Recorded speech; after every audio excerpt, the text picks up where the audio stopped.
Welcome back to the channel. I'm Mark Headley, your host for today. Welcome to another episode of Scientology's Tom Cruise Spy Files. In this episode, we are going to cover some of the 40,000 pages of internal documents that are from the Office of Special Affairs, Scientology's Dirty Tricks Department. Normally, these files are a result of David Miscavige, the chairman of the board Religious Technology Center, the leader of Scientology. Most of these files are him asking about something and then people in the Office of Special Affairs reporting up to find out what's going on with that. This series of documents are started by somebody that I've never actually seen anything like this, and I don't know that it appears anywhere else in these documents. But these series of documents the whole thing of it originated from Bert Fields, who was Tom Cruise's lawyer at the time. And as we do with all of these documents, we're going to go through the key players. And here they are. So Scientology's Tom Cruise Spy Files key players. Of course, we have David Miscavige, the chairman of the board Religious Technology Center, the leader of Scientology. Then we've got his boy Tom Cruise, teen matinee idol. You've got Mike Rinder, who was WDC OSA at this time. You've got Linda Hamill, CO OSA, and excuse my picture, that is the only picture that I have been able to find of Linda Hamill on the internet. There used to be other pictures of Linda Hamill out there. It appears to me that Scientology is doing a good job of scrubbing the internet of any evidence of OSA or their personnel pictures, at least. Then you've got Tommy Davis, who's a Scientology spokeshole at the time. He was working a lot with Tom Cruise and the Celebrity Center during this time, and slowly becoming the international spokeshole for Scientology. Okay, then we've got some new players. There's almost all the people that are coming up are all new players, and very interesting ones at that. We've got Ron Sanchez, who was from the LAPD in Hollywood. I'm pretty sure he became the commander of the LAPD Hollywood division. We've got Scott Nelson, who's a former FBI agent. Then we've got Bert Fields, Tom Cruise's lawyer. And then we've got Scott LaChase, who was the head of Paramount Security at this time. I think he actually went on to be the chief of police of the Burbank Police Department, if I'm not mistaken. And yeah, those are our key players for today. Like I said, these are new players, and we're going to hear all about them in these documents as we're coming up. Okay, so here we go. First document. This document is from 11 April 2006, and it is from WDC OSA, and it's to the DCOE OSA Int, which is the Deputy Commanding Officer for External OSA Int.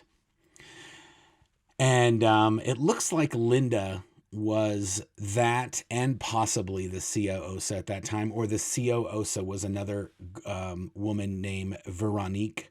They kind of switched back and forth on posts, so we'll see who's who either way. It says 11 April, CC CO OSA Int, re data needed. Dear Linda, Bert Fields just called me to say that he had received a call from a guy named Blank Thomas, who lives in Buffalo. Cell phone number, and then it lists that. I've redacted that.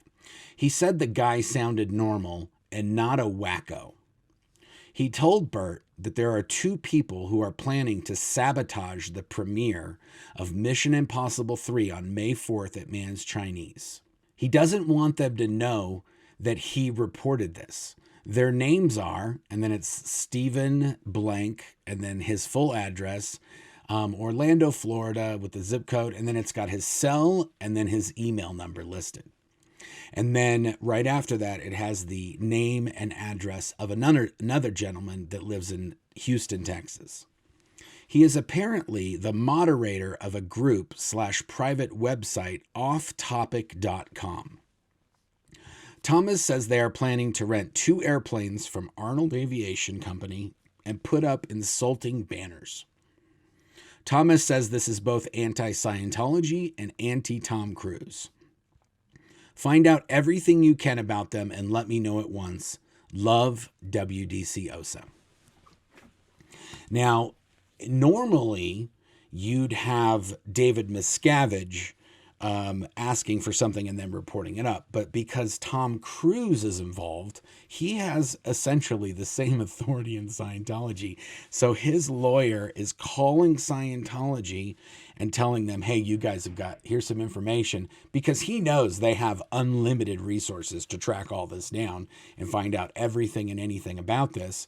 And so he's just handing it off to Scientology. He doesn't even have to do any heavy lifting. He just has to give them whatever he knows.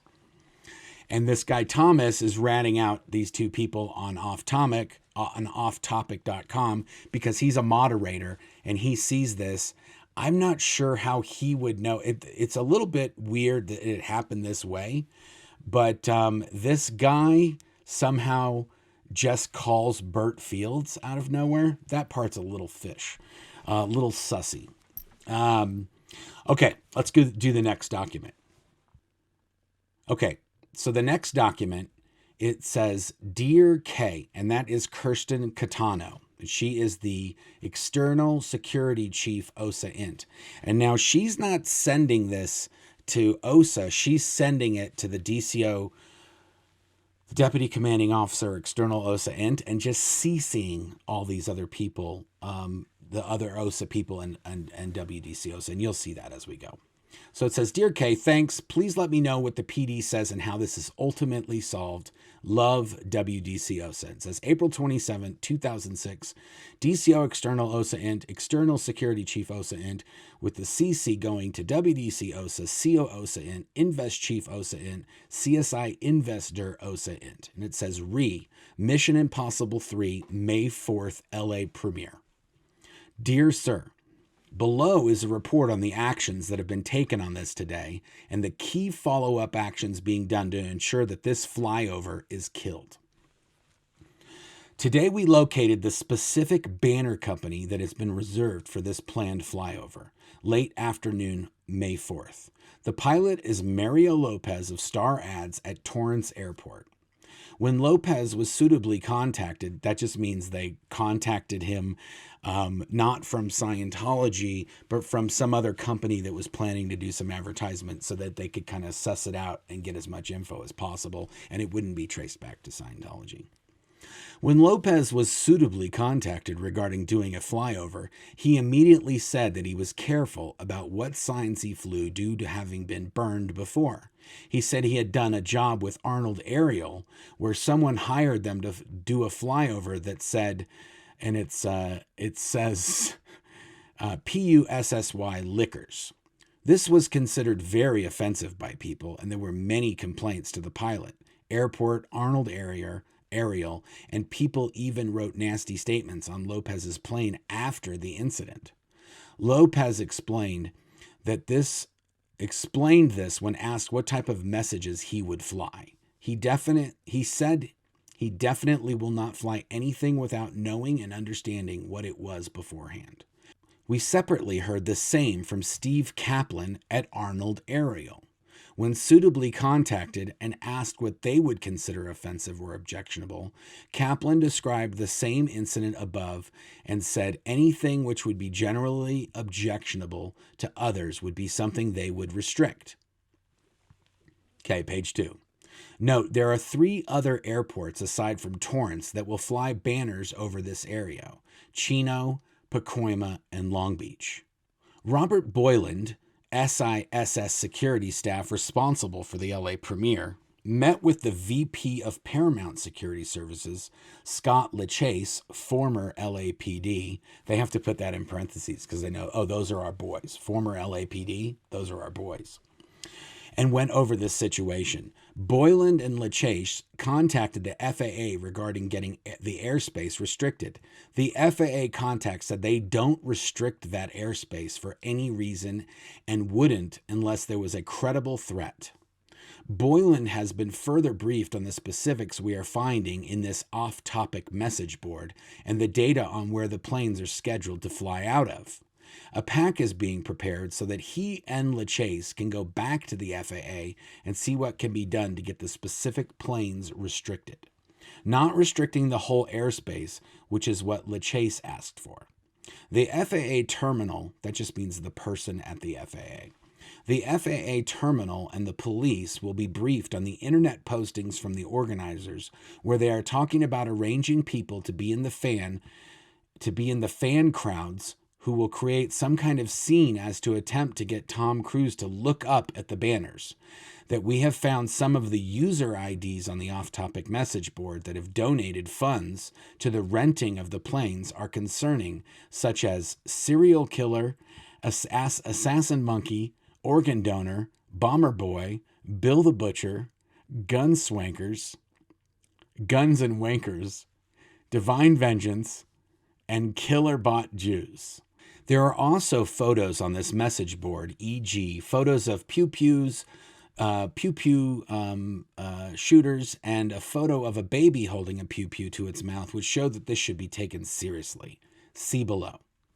Scott Nelson, retired FBI, was briefed and his input gotten. He reiterated that the FAA can restrict the specific planes if they intend to do something that would cause problems. He said if the LAPD is briefed and made aware of the fact that this could create problems, they can talk to the FAA, who can restrict the planes.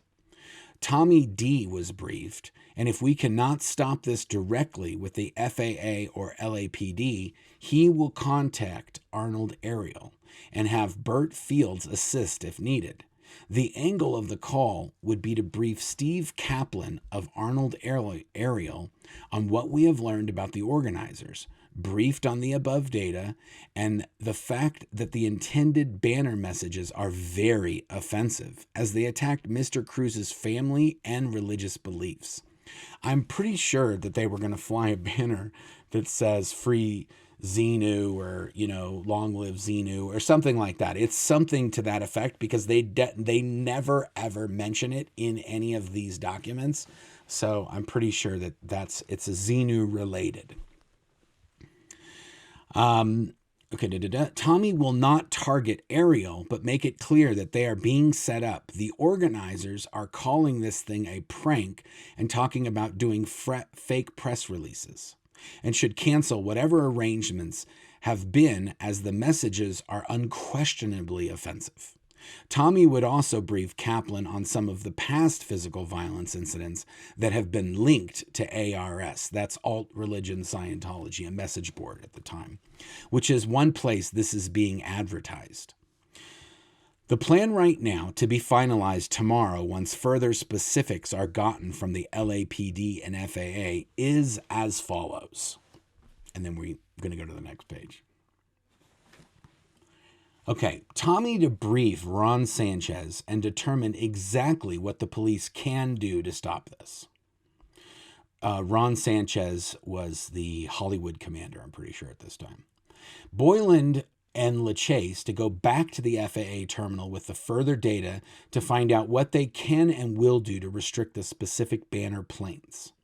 If the LAPD and FAA will do nothing, Tommy will contact Arnold Ariel directly, as covered above, and handle them to drop this. Concurrent to this, the already skittish owner of Star Ads, Mario Lopez, will be contacted by a security professional and briefed on the situation and handled to have no part of it. So, a security professional is going to be one of the Scientology private investigators. If needed, this will be done on Tuesday so that blank and blank don't have sufficient time to reorganize. Based on the data we have right now, which is being verified, the average lead time there's a typo there. The average lead time needed to put such a thing together is 3 days. We are concurrently locating all other banner companies that fly out of the 4 airports, i.e. when Arnold Ariel drops off and the SPs try to find another company to do it. 6, we will have a security professional contact each of the banner companies ahead of time to warn them that some kooks considered potentially dangerous might approach them with a job intended to disrupt a Paramount premiere, and that they should notify the security professional should they get approached to do the job. We are additionally making arrangements to get someone in on anyone local planning to attend so that we know what the plans are, can notify the police/premier security, and prevent any trouble on the ground. We are working closely with the SISS terminals, organizing the security and control of the crowd and access to the theater. This is okay. Much love, Kirsten. And then it says, sample photos from Off Topic. And then it literally includes the thing that they talked about. I'm not going to show those, but they included the things that they talked about earlier in the document. Normally, when I'm recording one of these videos, I usually read the documents and then I gather up any of the photos or any of the things I need for the documents, and then we edit the whole thing. And in the course of editing and grabbing together some of these photos, I ran across a Daily Mail article that has all of these documents in it from last year.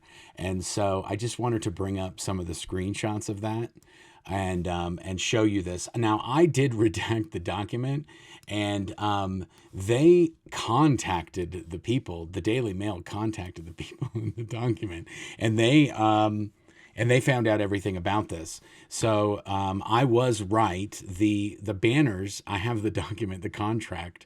I'm going to put it up here real quick, and it says messages. The first, they were going to get 2 planes for this. The first plane message was going to say, the baby belongs to Xenu. And then the second plane was going to say, hail Xenu. And then it was going to say heart. And then it was going to say OT. So hail Xenu, heart, OT. And they paid $3,300 to fly these 2 banners over the Mann's Chinese and the Mann's Chinese Theater, which I'll put a picture of they put a picture of Mann's Chinese in the article. They put a picture of the guy. His name, it's weird because I redacted the document, but they go ahead and they have a picture of the guy's name is Stephen Josh Schofield. And it's a 21-year-old member of Off Topic message board that raised $3,300 that was donated from friends on the forum. And it basically covers the entire document that we just covered, except it also has the contract, which we didn't have a copy of that contract. So I'll put that in as well. And then otherwise, I'll put a link to the article in the description of the video. So if you guys want to read the whole thing, you can do that. And it is definitely, it has the whole, it has the whole story of what happened. And I wanted to read with you guys this real quick, this one part. It says, a weather report for Torrance on May 4th showed cloudy day in the mid-60s Fahrenheit until 5:50 p.m. when conditions improved to fair through 6:57. Just before sunset, the marine layer came in and we weren't able to fly. It was stopped by low clouds and fog. So Scientology didn't get anything done on this, and they would have flown if there was higher visibility, decent visibility for flying.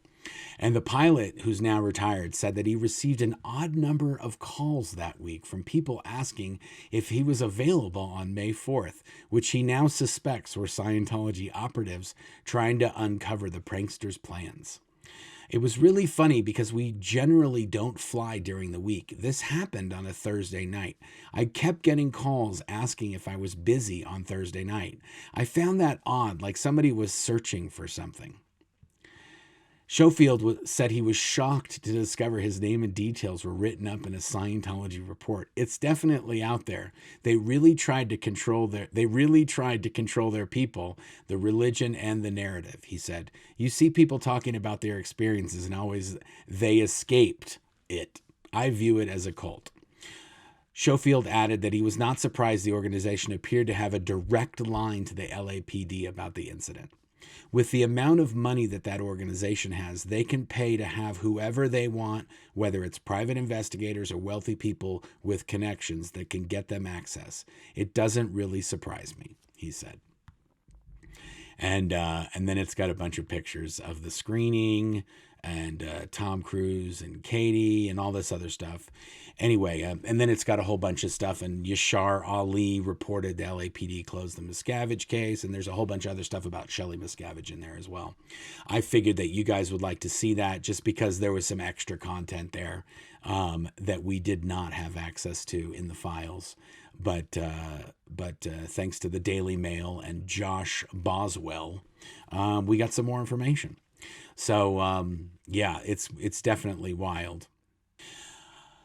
Okay, so this is crazy. You've got some people that are flying a banner. Well, first of all, the lesson here is don't post what you're gonna do on the internet when you're dealing with Scientology, because they've got spies everywhere, and they will do this. I mean, it took them 2 weeks, or yeah, I guess it took them about 2 weeks. It took them 2 weeks to kind of pull all this data together. But nonetheless, whenever somebody is going to do something like this, even like if you're going to do a billboard ad, Scientology, if they know about it, they will kill it if they can. They will make it so that you can't put the ad up. Now, even if you do hire somebody and you do get it done, they will very likely put massive amount of pressure on whatever the advertiser is, or the plane company or the banner company. They will put an insane amount of pressure on that person, and they will usually make it known that that person personally is most likely going to catch some shrapnel if they don't take down the whatever Scientology wants them to take down. And this has happened this has been happening for decades. Anytime anybody tries to do this, usually they're able to stomp it out before it happens. But if you do get it up, they're usually going to try to pressure the advertisers or whoever is doing what Scientology doesn't want them to do. And eventually, unless they hold their ground, that company will buckle to the pressure from Scientology, and they will dig up dirt. Like if this Mario Lopez guy, he doesn't want anything to do with this. He's like, I got burned on this last one. They're basically like, yeah, you're about to get burned again.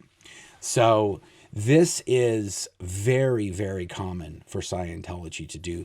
And usually they will threaten with, they will use the threat of litigation or being sued to get that company to buckle down, because they know Scientology's got billions of dollars and that they'll spend it messing with them. Now, here's the thing. Scientology very rarely originates a lawsuit. Usually they're on the receiving end of lawsuits. And any of the lawsuits that they themselves have originated, in almost all cases, they end up settling that lawsuit with the other party, and they end up writing those people a check. So even though Scientology threatens litigation and they threaten, we're going to do this and we're going to do that, they basically are all bark and no bite when it comes to the lawsuits. And even people that they've paid, like here's a great example, Debbie Cook. Debbie Cook signed a non-disclosure agreement that she wouldn't say anything bad about Scientology. Debbie Cook was a very long-term Sea Org executive in Florida. And she was eventually brought to the international headquarters of Scientology, the INT base. And there she was tortured and made to do a whole bunch of embarrassing things. And then she ended up leaving the Sea Org and was signed some agreements that she wouldn't say anything to anybody. And then she eventually wrote an email and sent it to all of the top Scientologists in the world, the ones that pay money for Scientology. And Scientology sued her.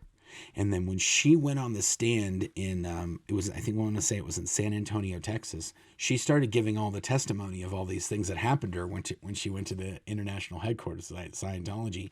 And Scientology shut it down, wrote her a big old fat check, And then she rode off into the sunset, never to be heard from ever again. And then that time they did actually get her to sign some new documents. And if you give somebody, you know, $500,000 or whatever she ended up getting, a few $100,000, then it has a little bit more weight than whatever they give you when you leave the Sea organization, which is usually like $500. So this is most likely the last Tom Cruise spy file that we're going to do for a while, because most of the other documents we have are just cut and pastes of a lot of other stuff, or they're just not really that. There's not a lot of information in them, or they cover personal information of people that I don't really want to cover. I'm not trying to have people that have nothing to do with Scientology catch shrapnel from these documents. We put a poll up on the community page if you to find out what the viewers wanted to hear about in the next episodes of the Spy Files. And we've got Scientology private investigators, the Scientology internal OSA documents, and Scientology lawyers were the three kind of main documents that we have that cover different things. And right now, Scientology private investigators is winning by far, last time I checked. So if you're interested in any one of those three things and you want to sway the vote in your direction, head on over to our community page. And I'm going to leave that up for at least until for another 3 or 4 days after this video posts. And but most likely we're going to cover Scientology private investigators. And if there are specific Scientology private investigators that you want to hear about, bleep bloop that in the comments below as well. And I'll try to make sure I cover all the guys. There's about, let's say there's about 10 that are the most famous ones. Those are likely the ones that we're going to cover. And so, yeah, that's what we got coming up, guys. We appreciate you guys tuning in. If you made it all the way to this end of this video, thank you very much. We appreciate all the support we get over here at the Blown for Good channel. And if you are looking for any other videos on Scientology, check out our playlists and all the other different videos that we have. We've got Where's Shelley? We've got Scientology Stories. We've got the Spy Files. We've got the Tom Cruise Spy Files. And then we've got a bunch of past live Q&As if you guys have questions.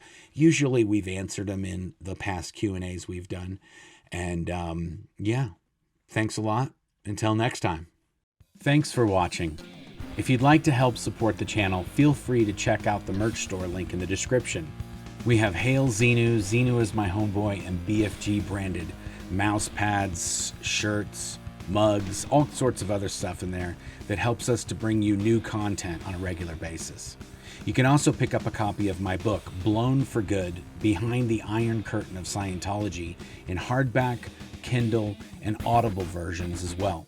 There's also a link to our podcast, and you can get that on Apple, Spotify, or wherever you listen to podcasts.